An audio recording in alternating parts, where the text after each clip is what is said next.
Hello बच्चों, good morning तो बोलो, फटाफट गुड मॉर्निंग बोलो और एक अच्छी सी स्माइल दो मुझे। और अब शुरू करते हैं, है ना, स्माइल के साथ। और ऐसे नहीं इसको पढ़ना है, ऐसे नहीं सीखना है, एक स्माइल के साथ शुरू करेंगे, है ना। क्या निराश हुआ जाए, क्या, ये वर्ड पे देखो जरा ध्यान दो। क्या क्या कहाँ लगता है जब कोई क्वेश्चन होता है। तो ये एक जो हजारी प्रसाद हैं उनकी एक बहुत अच्छा निबंध है, मतलब एक बेहतर, उनके बेहतर निबंधों में से एक निबंध है कि हमको निराश हुआ जाए, या होता है ना कि हमारे चारों तरफ बहुत सारी चीज़ें होती है, कुछ खराब भी होती हैं और कुछ अच्छी होती है और कुछ बहुत अच्छी होती हैं, है ना। तो हमें इसमें यही सीखने को मिलेगा, क्या हम उन चीज़ों से निराश होकर बैठ जाएं या फिर जो अच्छाई है उससे सीखें और समझें और खुश होएं और आगे बढ़ें। वो इस निबंध में हमको वही बताना चाहते हैं कि मतलब क्या निराश होकर बैठ जाएं या फिर सीखें और आगे बढ़ें। ये चीज़ वो इसके निबंध के माध्यम से हमको बताएंगे।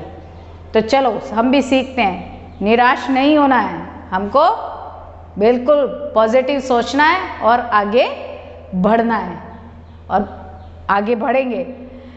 मेरा मन कभी कभी बैठ जाता है। बैठ जाता मतलब ये नहीं है कि थक गया और कुर्सी पे आराम कर रहा है। बैठ जाता है मतलब यहाँ पर थोड़ा सा ऐसे दुखी सा हो जाता है कि कोई चीज़ नहीं गलत हो रही होती है हमारे पास से आसपास, तो क्या हो जाता है, परेशान सा हो जाता है।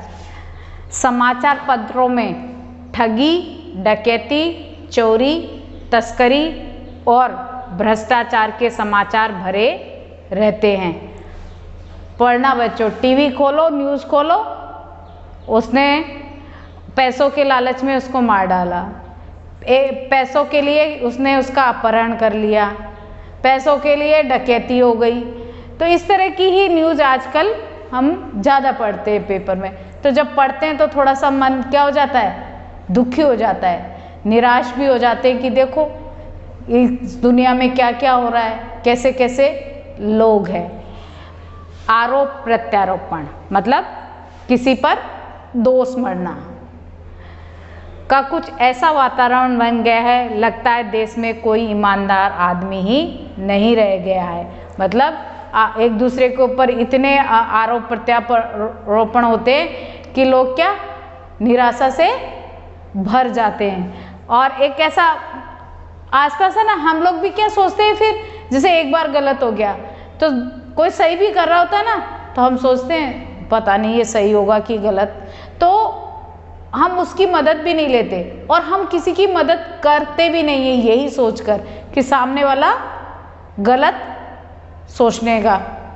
अब पहले क्या होता था, ईमानदारी थी, बहुत ज़्यादा अच्छाइयाँ थी, आसपास में कोई चीज़ देता था हम खा लेते थे। लेकिन अब हम बच्चों को क्या सिखाते हैं, कोई भी आपको कोई चीज़ दे तो लेनी नहीं है, किसी से बात नहीं करनी है। क्यों? क्योंकि हमारे चारों तरफ इस तरह की घटनाएं घटती हैं। तो फिर हम क्या हर व्यक्ति को, अच्छाई को भी संदेह यानी शक की दृष्टि से देखते हैं। जितने ही ऊंचे पद पर उनमें उतने ही अधिक दोष दिखाए जाते हैं। ये तो है ही, आप देखोगे आजकल पेपर पढ़ लो, न्यूज़ पर देख लो, क्या आता है, वो अधिकारी इतने पैसे लेते हुए पकड़ा लग गया, घूस लेते हुए पकड़ा गया, या उसने ऐसा करप्शन कर दिया, आए दिन सुनने में मिलती है। एक बहुत बड़े आदमी ने मुझसे एक बार कहा था कि इस समय सुखी वही है जो कुछ नहीं करता। जो कुछ करेगा ही नहीं उसको किस बात का दुख। भाई मैं काम करूंगी तो मुझसे बिगड़ेगा, तो आप लोग मुझसे कंप्लेन करोगे फ़ोन करके, मिस आपने तो ऐसा पढ़ा दिया, आपने तो इसकी जगह ये लिख दिया, तो दुखी तो मैं ही होंगी ना, क्योंकि मैंने काम किया इतने मन से, इतनी ईमानदारी से, फिर मुझे आपकी कंप्लेन सुननी पड़ी है तो मैं दुखी हो जाऊंगी। अगर मैं आपको पढ़ाऊँ ही नहीं, लिख के भेज दूँ छुट्टी काम खत्म, तो मुझे क्या दुख होगा? कोई दुख नहीं होगा, क्योंकि मैंने तो काम किया ही नहीं। तो जो कुछ भी करेगा उसमें लोग दोष खोजने लगेंगे, उसके सारे गुण भुला दिए जाएंगे और दोषों को बढ़ा चढ़ाकर दिखाया जाने लगेगा। दोष किसमें नहीं होते? यही कारण है कि हर आदमी दोषी अधिक दिख रहा है, गुणी कम या बिल्कुल ही नहीं। स्थिति अगर ऐसी है तो निश्चय ही चिंता का विषय है। क्या होता है? मैंने किसी को गाली दे दी, कोई बात नहीं, दे दी, अगर सामने वाले ने उस गाली के बदले हमारे थप्पड़ रख दिया तो वो दोषी है, उसने गलत किया है। हम क्या उसको दोषी ठहराते हैं, और यही दोष मढ़ने का एक दूसरे के ऊपर सिलसिला चल जाता है। लेकिन इसका मतलब ये नहीं है कि है ना दोष ही दोष है, गुण भी हैं इसमें, ऐसा नहीं। अगर बुराई है तो साथ में क्या है? अच्छाई भी है। तो दोष हैं तो गुण भी हैं, ऐसा नहीं कि दोष ही दोष है, साथ में गुण भी पाए जाते हैं। और अगर दोष ही दोष हैं तो फिर ये चिंता का विषय है, तो थोड़ा चिंता हो ही जाती है ना, भाई अब अच्छाई बची नहीं। पर नहीं, ऐसा नहीं है। क्या यही भारतवर्ष है जिसका सपना तिलक और गांधी ने देखा था? रविंद्रनाथ ठाकुर और मदन मोहन मालवीय का महान संस्कृति सभ्य भारतवर्ष किस अतीत के गहर में डूब गया? आर्य और द्रविड़, हिंदू और मुसलमान, यूरोपीय और भारतीय आदर्शों की मिलन भूमि, मानव महासमुंदर क्या सूख ही गया? मेरा मन कहता है ऐसा हो नहीं सकता। हमारे महान मनीषियों के सपनों का भारत है और रहेगा। जब गांधी जी थे, मदन मोहन मालवीय थे, रविंद्रनाथ टैगोर थे, इन्होंने भारत की आज़ादी का सपना देखा था, तो ऐसा देखा था कि आने वाले समय में भारत में आतंकवाद होगा? क्या आपस में ये हिंदू मुस्लिम जो भाई भाई हैं वो लड़ेंगे? क्या लोग एक दूसरे का गला काटेंगे? उन्होंने ऐसा सपना नहीं देखा था। उन्होंने एक संस्कारी और दयालुता भरा, एक दूसरे से प्रेम पूर्वक रहने का और एक बहुत आदर्श भारत का सपना देखा था। लेकिन क्या हम अभी नजरें उठा के चारों तरफ देखें तो क्या वैसा भारत हमको नज़र आता है? देखना बच्चों। और ऐसा नहीं है बच्चों, आप में से 20 लोग भी अगर इस लेसन को पढ़ के थोड़ी अच्छाइयाँ अपने दिल में लेके आ गए ना, तो हम भारत को बदल सकते हैं। ऐसा नहीं है, बुराइयां ख़त्म कर सकते हैं। बस ज़रूरत क्या है? शुरुआत की। मनीषी मतलब महामुनि होते हैं ना, जैसे आर्य और द्रविड़, हिंदू और मुसलमान, यूरोपीय और भारतीय, आद्य मतलब सब क्या रहते थे यहाँ मिलजुल कर। महासमुद्र क्यों कहा गया? क्योंकि इस समुद्र क्या होता है, कितना ही पानी आ जाए सारा अपने अंदर समा लेता है। ऐसा ही हमारा भारत था। आर्य आए, द्रविड़ आए, मुस्लिम आए, फारसी आए, जो भी आए, भारत ने उनको अपने दिलों में समेट लिया। इतना विशाल दिल है भारत का। लेकिन अब वो क्या होता जा रहा है? ऐसा लग रहा है वो सूख गया है। मतलब वो सूख गया है, उसने अपने अंदर लोगों को समेटना बंद कर दिया है। ये सही है कि इन दिनों कुछ ऐसा माहौल बनाए कि ईमानदारी से मेहनत करके जीविका चलाने वाले निरीह और भोले वाले श्रमजीवी पिस रहे और झूठ तथा फरेब का रोजगार करने वाले फल फूल रहे। ईमानदारी को मूर्खता का पर्याय समझा जाने लगा है। सच्चाई केवल भीरू और बेबस लोगों के हिस्से में पड़ी है। ऐसी स्थिति में जीवन के महान मूल्यों के बारे में लोगों की आस्था ही हिलने लगी। ये सही है कि इन दोनों कुछ ऐसा माहौल बना हुआ है।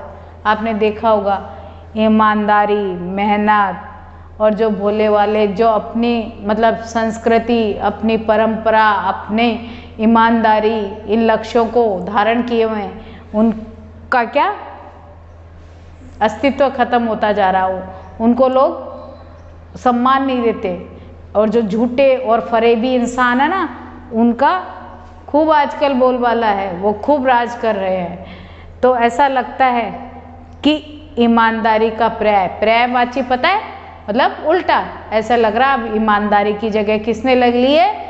मूर्खता ने ले लिए। यानी ईमानदारों की अब कोई कीमत नहीं बची है, उसकी जगह मूर्ख लोगों ने ले ली है। और सच्चाई भीरू, और ऐसे लगता है जो सच हैं वो कायर और भीरू, मतलब डरे हुए और बेबस लाचार व्यक्ति के हिस्से में आ गई है। और ऐसा सोचते हैं ना, तो ऐसा लगता है हम ही क्यों सच बोले, हम ही क्यों ईमानदार, ऐसा आता है। पर नहीं बच्चों, नहीं आना चाहिए। हम 4 खड़े हुए, हम अगर 3 को भी अपने जैसा बना पाए तो हम अपनी अच्छाई क्यों छोड़ें? सामने वाला अपनी बुराई नहीं छोड़ता है तो हम उसके लिए अपनी अच्छाई क्यों छोड़ें? टिके रहना चाहिए, और कभी ना कभी तो कोई तो समझेगा उसको, और अपने को संतुष्टि मिलती है। हम तो खुश है ना, हमें तो संतुष्टि मिली ना, अच्छा हमने अच्छा किया। अपने नज़रों में कभी मत गिरो, दूसरों की नज़रों का हमें क्या पता, दूसरों की नज़रों की हमें क्या पता वो क्या सोचता है, पर अपनी नज़रों का तो हमें पता है। अगर हम अपनी नज़रों में सही है तो हमें सही ही रहना चाहिए। दूसरों के उसमें आके हमको वो गलत रास्ता नहीं अपनाना चाहिए।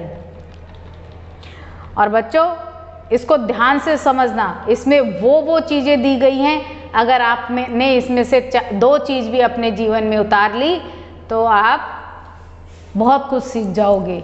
भारतवर्ष ने कभी भी भौतिक वस्तुओं के संग्रह को बहुत अधिक महत्व नहीं दिया। भौतिक सुख मतलब जो सुख सुविधा, टीवी, फ्रिज, गाड़ी, मशीन, इन सब को, उसकी दृष्टि से मनुष्य के भीतर जो महान आंतरिक गुण स्थिर भाव से बैठा हुआ है वही चरम और परम है। यानी जो मनुष्य के गुण हैं, जो उसकी ईमानदारी, उसकी सच्चाई जो उसके दिल में बसी हुई है, इन गुणों को ही उन्होंने महत्व दिया है। लोभ, मोह, काम, क्रोध आदि विचार मनुष्य में स्वाभाविक रूप से विद्यमान रहते हैं।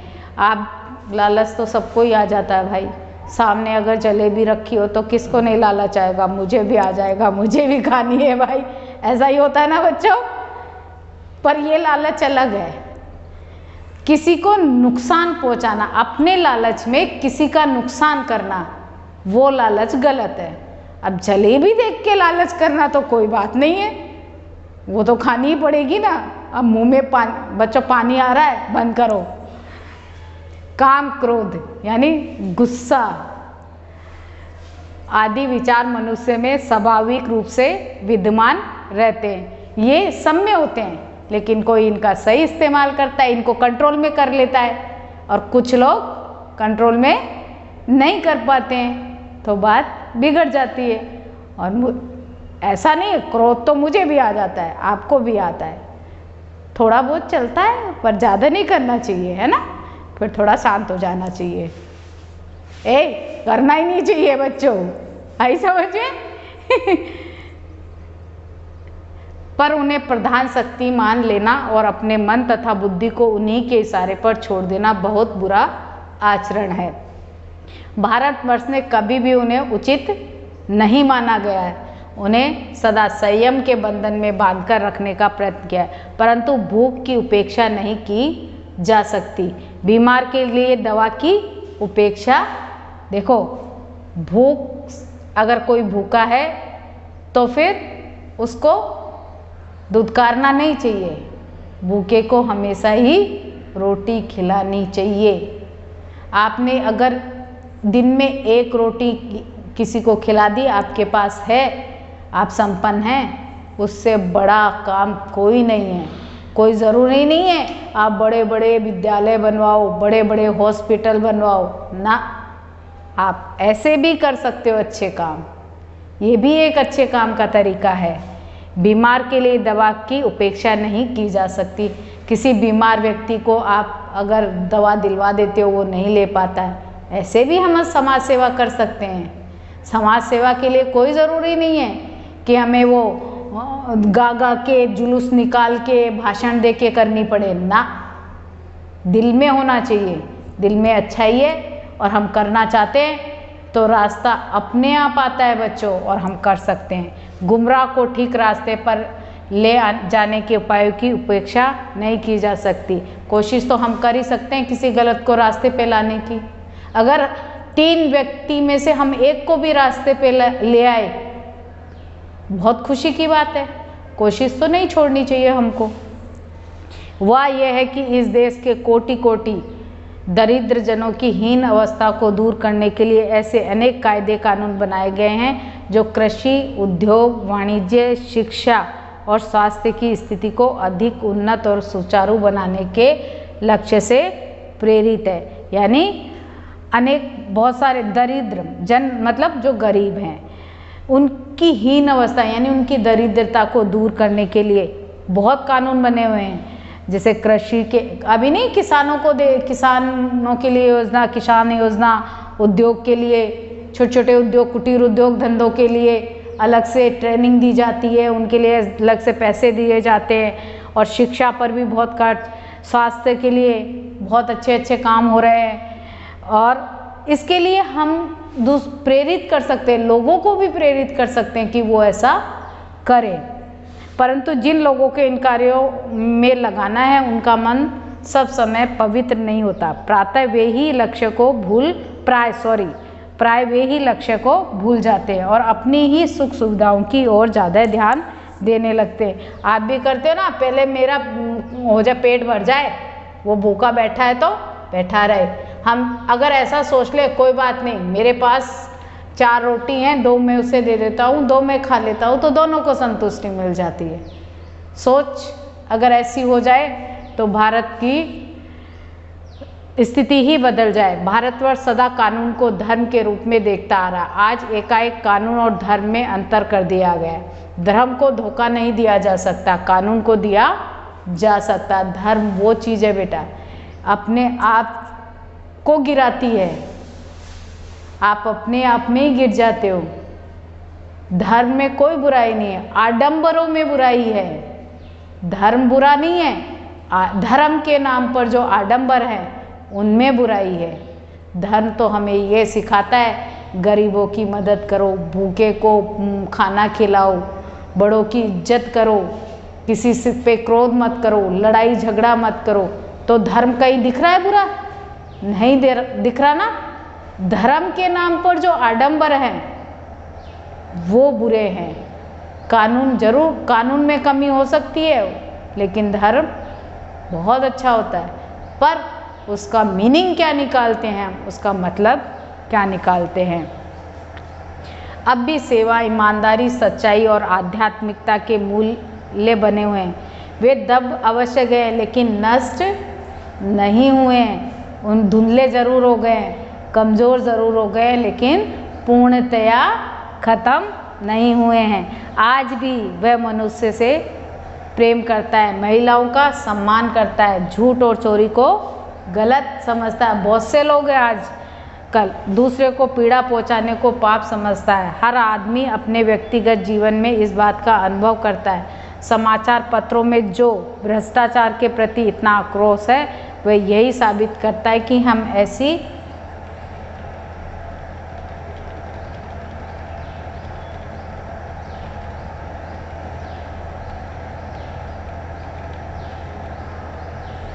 चीज़ों को गलत समझते हैं और समाज में उन तत्वों की प्रतिष्ठा कम करना चाहते हैं जो गलत तरीके से धन या मान संग्रह करते हैं। एक बार वो बढ़ता है, पर बाद में हमेशा सच्चाई और ईमानदारी की ही पूछ होती है।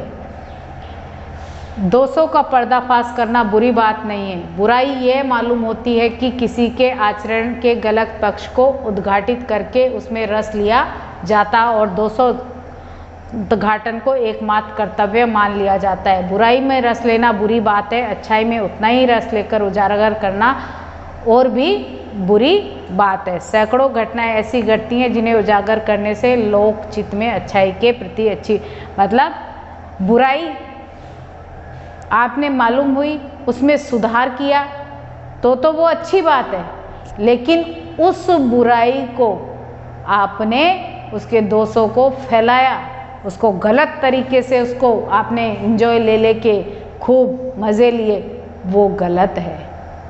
बुराई को अगर आपने सुधारा तो वो अच्छी बात है, और उसको अपने ऊपर नहीं आने दिया तो अच्छी बात है।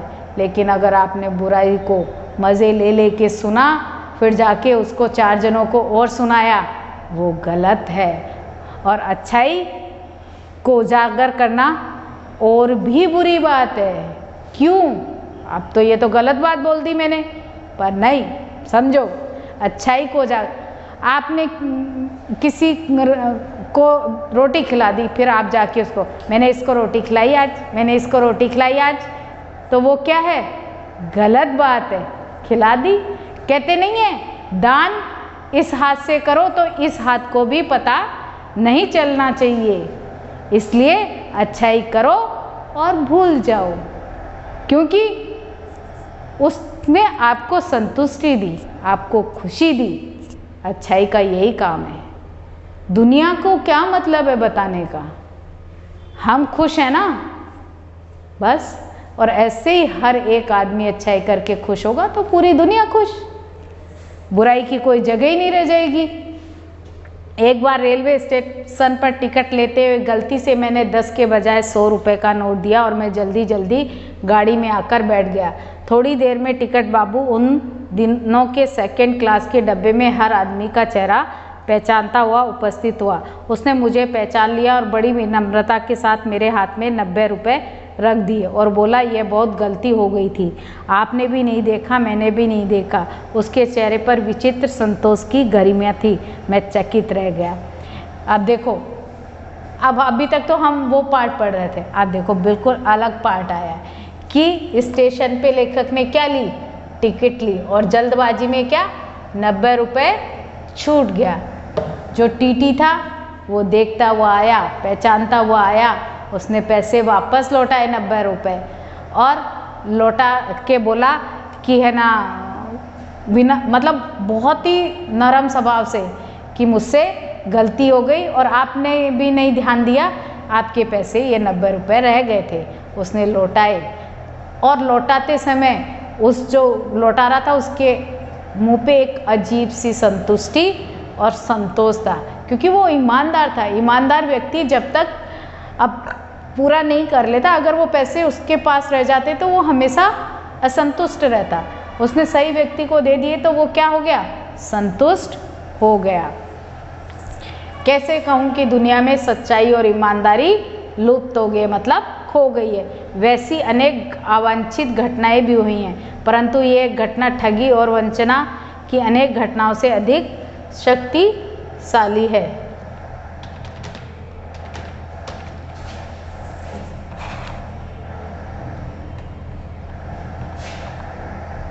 हो गया सब, कोई बात नहीं।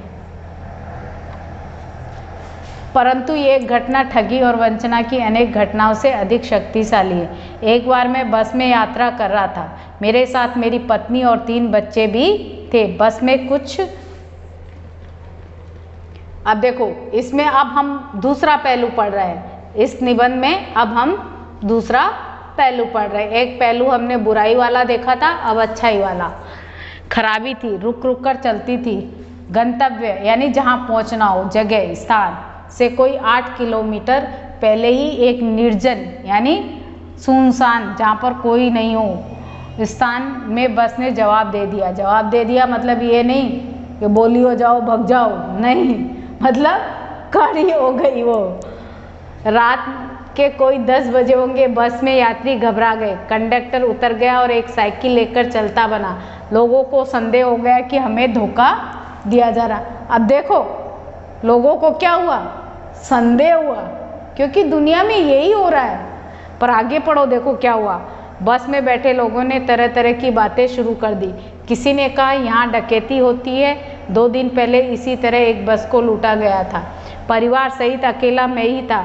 बच्चे पानी पानी चिल्ला रहे थे। पानी का कहीं भी ठिकाना था नहीं था। ऊपर से आदमी क्या कर रहे थे? डरा भी रहे थे कि डकैती हो जाती है, कोई लूट लेगा, ऐसे मतलब क्या कर रहे थे लोग? डरा हो रहे थे। एक तो मुसीबत में फंस गए, ऊपर से डर रहे। कुछ नौजवानों ने ड्राइवर को पकड़कर मारने पीटने का हिसाब बनाया। ड्राइवर के चेहरे पर हवाइयाँ, मतलब वो डर गया बेचारा। लोगों ने उसे पकड़ लिया। वह बड़े कातर, मतलब ऐसे दुखी मन से, ऐसे नहीं, दया की से मेरी ओर देखने लगा और बोला, हम लोग बस का कोई उपाय कर रहे हैं, बचाइए, ये लोग मारेंगे। डर तो मेरे मन में था, पर उसकी कातर मुद्रा, यानी उसको ऐसे दुखी देखकर लेखक को क्या आ गई, उस पर दया आ गई। वो उसकी स्थिति को समझ गया। देखकर मैंने यात्रियों को समझाया कि मारना ठीक नहीं है, परंतु यात्री इतने घबरा गए कि मेरी बात सुनने को तैयार नहीं हुए। कहने लगे, इसकी बातों में मत आइए, धोखा दे रहा है, कंडक्टर को पहले ही डाकुओं के यहाँ भेज दिया है।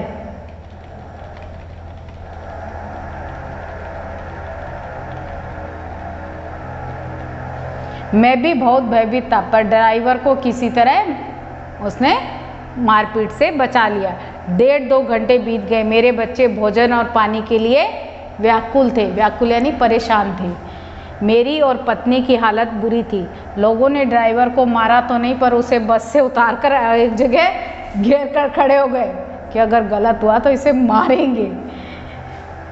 कोई भी दुर्घटना होती है तो पहले ड्राइवर को समाप्त कर देना उन्हें उचित जान पड़ा। मेरे गिड़गिड़ाने का कोई विशेष असर नहीं पड़ा। इसी समय क्या देखता हूँ कि एक खाली बस चली आ रही है और उस पर हमारा बस कंडक्टर भी बैठा हुआ है। उसने आते ही कहा, अड्डे से नई बस लाया हूँ। देखा वो क्या, अगर वो उसको मार पीट के कुछ कर देते तो वो गलत हो जाता ना।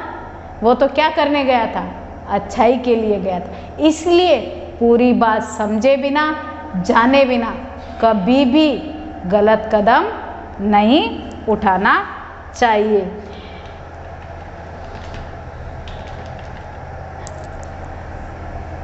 कोई भी दुर्घटना आती तो पहले ड्राइवर को समाप्त कर देना उन्हें उचित जान पड़ा। मेरे गिड़गिड़ाने पर कोई विशेष असर नहीं पड़ा। इसी समय क्या देखता हूँ कि एक खाली बस चली आ रही है और उस पर हमारा बस कंडक्टर भी बैठा है। उसने आते ही कहा, अड्डे से नई बस लाया हूँ, इस बस पर बैठिए। वह बस चलाने लायक नहीं है। फिर मेरे पास एक लोटे में पानी और थोड़ा दूध लेकर, ये बच्चों वर्ड ध्यान से पढ़ो, क्या, पानी और थोड़ा दूध लेकर आया और बोला, पंडित जी, बच्चों का रोना मुझसे देखा नहीं गया। वही दूध मिल गया, थोड़ा लेता आया।